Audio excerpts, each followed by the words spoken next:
जिज्ञासा है, हर तीर्थंकर के रक्षक देव होते हैं और हर तीर्थ स्थान पर भी रक्षक देव होते हैं। फिर हमारे तीर्थंकरों पर क्यों आपदा व्यापदा आ रही है कि वो रक्षक देव उनकी रक्षा क्यों नहीं कर पा रहे? यह मेरी जिज्ञासा है। पहली बात तो रक्षक देव शब्द आगम में है नहीं, शासन देव और यक्ष देव होते हैं।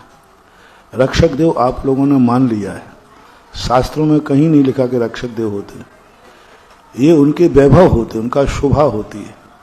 जब साक्षात तीर्थंकर होते हैं उस समय उनका वैभव होता है। जैसे राष्ट्रपति के साथ इतनी बंदूकें चलेंगी, इतने सैनिक चलेंगे, तो इसी प्रकार तीर्थंकर का पुण्य होता है कि वे शासन देवता बन जाते हैं, अनुशासन बनाते हैं, व्यवस्थाएं करते हैं।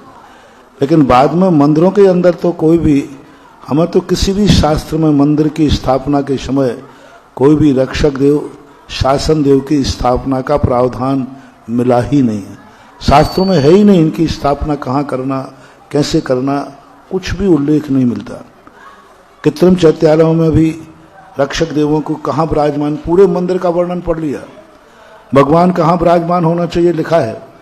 लेकिन मंदिरों में ये देवी देवता, शासन देवता, यक्ष यक्षिणी, धरणेन्द्र पद्मावती, इनकी कैसे प्रतिष्ठा होना चाहिए, इनको कहाँ विराजमान करना चाहिए, किसी भी आगम में आज तक मुझे देखने को नहीं मिला।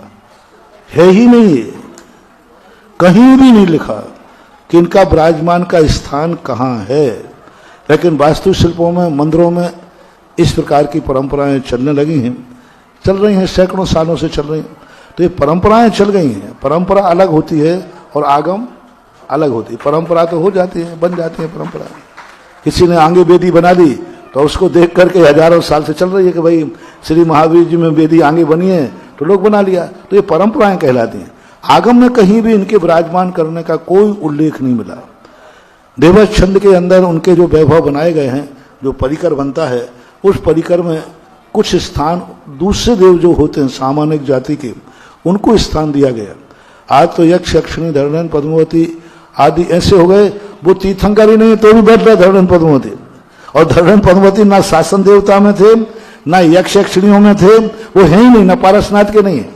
पारसनाथ के यक्ष यक्षिणी अलग हैं, मातंग नाम का देव है, लेकिन धरणेन्द्र पद्मावती पारसनाथ के है ही नहीं।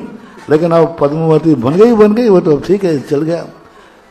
कुछ ऐसी चीजें चल जाती हैं जो चल जाती हैं। संतोषी माँ पिक्चर के पहले कहीं संतोषी माँ नाम की चीज नहीं थी, लेकिन संतोषी माँ कितनी बन गई, पहले कहाँ थी, कब से चले पिक्चर के पहले चले।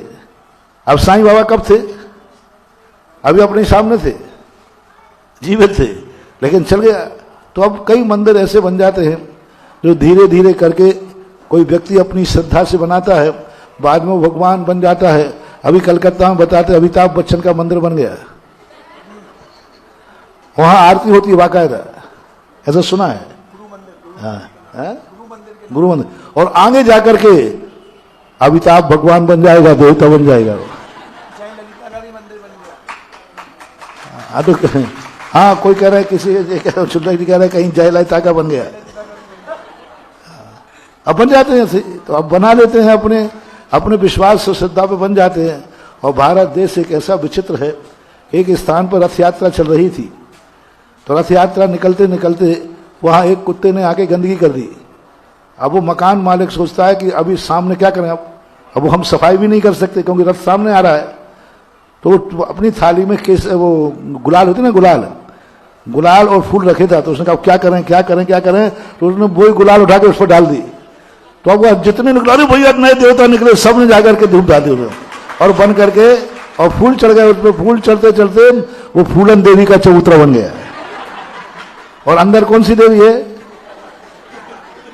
बन गया, वो आज भी पूज रहा है।